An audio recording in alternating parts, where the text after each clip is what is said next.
This number will shock you. An artist with 1 million streams on Spotify earned just $3,700. That's less than minimum wage for an entire year of work. Meanwhile, Spotify's CEO just bought his 4th yacht. Something doesn't add up here. And by the end of this video, you'll understand exactly how the music streaming economy really works, and why your favourite artists are struggling to pay rent despite having millions of fans. I'm about to pull back the curtain on one of the most misunderstood industries in the world. The numbers you think you know about streaming payouts are completely wrong. The percentages artists actually receive will make your jaw drop, and the hidden fees that nobody talks about are bleeding musicians dry before they even see a penny. But here's what makes this even more fascinating. There's an entire shadow economy operating behind these platforms that most people have never heard of.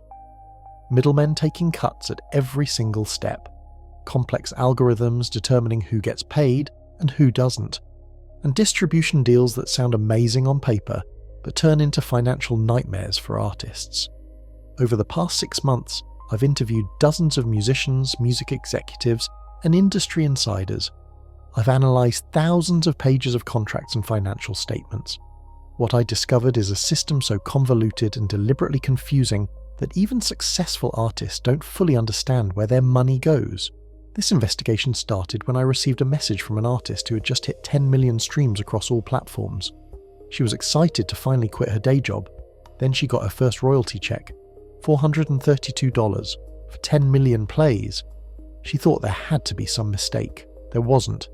That's when I realised we've all been sold a lie about how streaming works. The promise was simple. Artists upload their music, fans stream it, money flows directly to creators. Cut out the record labels, cut out the middlemen, and suddenly musicians could make a living from their art. It sounded revolutionary, but what actually happened was far more complex and far more devastating for artists. New middlemen emerged. The old gatekeepers were replaced by algorithm gatekeepers, and the percentage of revenue going to artists somehow got even smaller than it was in the CD era. Let me break down what really happens when you stream a song. You think that dollar you pay for your monthly subscription goes mostly to the artist you listen to. That's not even close to reality. Your subscription fee gets divided into so many pieces that by the time it reaches the artist, it's been sliced thinner than paper. First, the streaming platform takes their cut. Spotify keeps roughly 30% of all subscription revenue.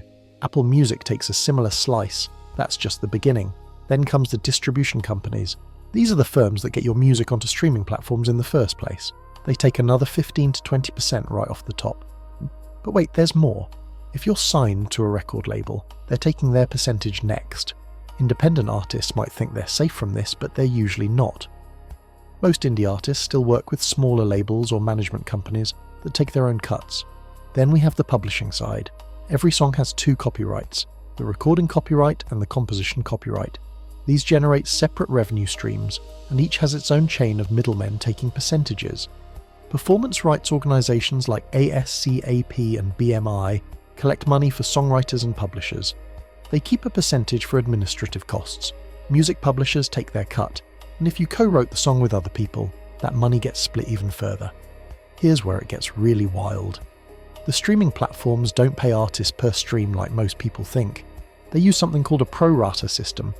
All the subscription money goes into one giant pot. Then it gets divided based on total market share of streams. This means if Drake gets 1 billion streams in a month, he's not just taking money from Universal Music Group.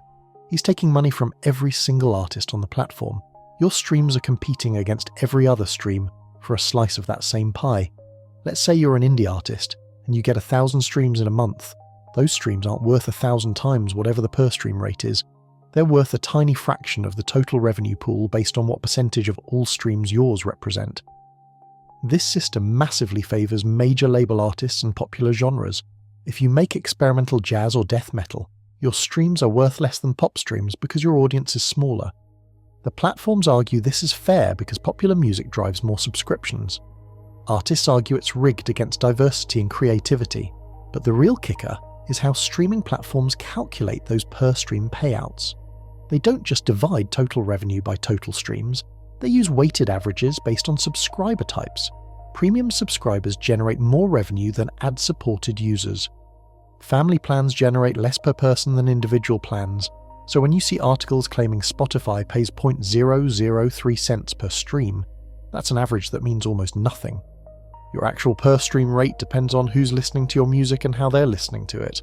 An artist getting streams from premium subscribers in wealthy countries earns more per stream than an artist getting streams from ad-supported users in developing markets. The same song can have completely different payouts, depending on the listener's subscription status and location. This creates a system where artists are incentivized to game the algorithm rather than focus on making great music. Playlisting becomes more important than artistry. Song length gets optimized for streaming metrics rather than creative expression.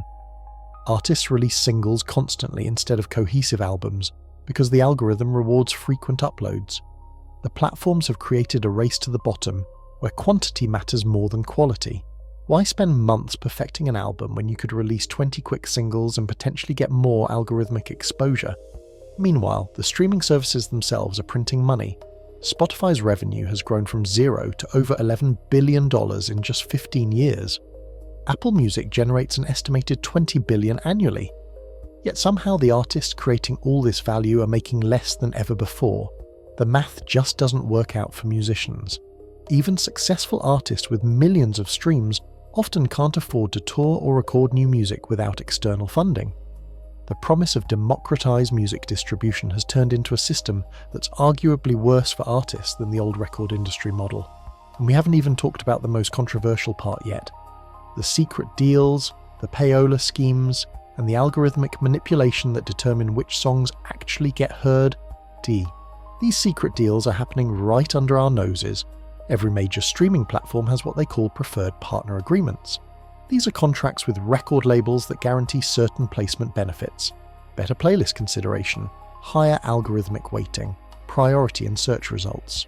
The labels pay millions for these advantages, and guess what? That cost gets passed down to their artists through reduced royalty rates. Independent artists don't even know this game exists. They upload their music thinking they're competing on a level playing field. They're not. Major label tracks get automatic boosts that can't be earned through organic growth alone. It's like running a race where some competitors start 50 meters ahead, but nobody tells you the starting line moved. Playlist placement has become the new radio payola. Getting on a major Spotify playlist can generate millions of streams overnight. Missing out means your song disappears into the void of 30 million tracks uploaded every month. The competition for these spots is ruthless, and money talks louder than talent. Playlist curators have become the new kingmakers of the music industry. These are often anonymous employees at streaming companies who decide which songs get featured. Some have been caught accepting bribes. Others have side businesses where they charge artists for playlist consideration.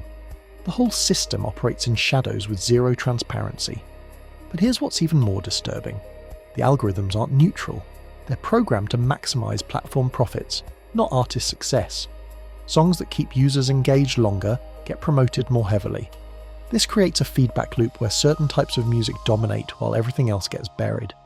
The platforms track everything: how long you listen before skipping, whether you replay songs, which parts of tracks get skipped most often. This data gets fed back into promotion algorithms. Artists are literally being judged by machines that don't understand creativity or artistic value. Some artists have figured out how to game these systems. They hire companies that specialize in algorithmic manipulation, bot farms that generate fake streams, playlist placement services that guarantee spots for a fee, social media manipulation to create artificial buzz. The music industry has become an arms race between creators and algorithms. Meanwhile, the streaming services are expanding into new revenue streams that don't involve paying artists at all. Spotify launched a podcast empire. Apple Music pushes exclusive content. Amazon bundles music with shopping benefits. These companies are using music as a loss leader to build larger ecosystems. The real money isn't in music streaming anymore, it's in data collection. Every song you play tells these platforms something about you: your mood, your lifestyle, your purchasing habits. This information gets sold to advertisers and used to build detailed consumer profiles. Artists are essentially providing free content so tech companies can harvest user data. And the global expansion makes everything worse for musicians. When Spotify enters a new market, they negotiate lower licensing rates because the local market can't afford Western prices. But those reduced rates affect the global payout pool. An artist's streams in wealthy countries subsidize cheaper access in developing markets. This race to the bottom pricing has destroyed music's perceived value. An entire album costs less than a cup of coffee. Consumers expect unlimited access to all music for the price of a single CD per month. The platforms love this because it drives subscriber growth. Artists hate it because their work has been commoditized into background noise. The subscription model itself is fundamentally broken for creators. Netflix pays content creators upfront licensing fees. Musicians get paid based on consumption after the fact. This means artists bear all the financial risk while platforms guarantee their revenue through monthly subscriptions regardless of what actually gets played. Some artists are fighting back. Taylor Swift famously pulled her catalogue from Spotify. Radiohead experimented with pay-what-you-want pricing. Chance the Rapper refused to sign with labels and built his career on streaming platforms alone. But these are exceptions with massive existing fan bases and resources. For emerging artists, there's no realistic alternative. Physical sales have collapsed. Radio players controlled by the same major labels dominating streaming. Social media requires constant content creation that takes time away from making music. Musicians are trapped in a system designed to extract maximum value while minimizing their compensation. The most successful artists today aren't necessarily the most talented. They're the ones who best understand and exploit the system. Marketing budgets matter more than recording budgets. Social media presence trumps musical ability. Brand partnerships generate more revenue than streaming royalties. This has fundamentally changed what it means to be a musician. Artists spend more time creating content for algorithms than creating art for humans. They optimize song structures for playlist placement instead of emotional impact. They chase trends instead of developing unique voices because the platforms reward conformity over creativity. The human cost is devastating. Musicians are burning out at unprecedented rates. Mental health issues plague the industry as artists struggle with constant pressure to produce content while earning poverty wages. Many talented creators are leaving music entirely because they can't afford to continue, yet somehow the narrative persists that streaming democratized music, that anyone can upload a song and potentially reach millions of listeners. While technically true, the reality is that reaching those listeners requires resources most artists don't have: money for promotion, time for content creation, knowledge of algorithmic manipulation. The playing field isn't level. It's tilted toward whoever can afford to play the game properly. And the game keeps changing faster than independent artists can adapt. Algorithm updates can destroy years of audience building overnight. Platform policy changes can eliminate entire revenue streams without warning. But there's one more layer to this story that nobody talks about: the international licensing maze that ensures artists see even less of their streaming revenue than these already terrible numbers suggest. Terrible numbers suggest. So there you have it. The streaming economy that was supposed to liberate artists has become their digital prison. Every dollar you spend on subscriptions gets carved up by so many middlemen that the creators you love are left fighting over crumbs. The algorithms reward gaming over genius. The platforms profit while musicians struggle to survive. But here's what gives me hope. Artists are starting to wake up to this reality. They're building direct relationships with fans, exploring alternative platforms, creating new revenue streams that bypass the streaming oligopoly entirely. The system is broken, but it doesn't have to stay that way forever. The next time you stream a song, remember that the artist behind it probably earned less from that play than you spent on the electricity to power your device.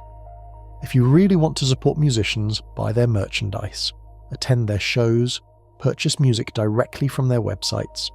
Because in a world where streaming pays pennies, every dollar you spend directly with artists means everything. The streaming revolution promised to put power back in the hands of creators. Instead, it handed control to algorithms and corporate executives. But the real power has always been yours. How you choose to support the music you love will determine whether artists can keep making it.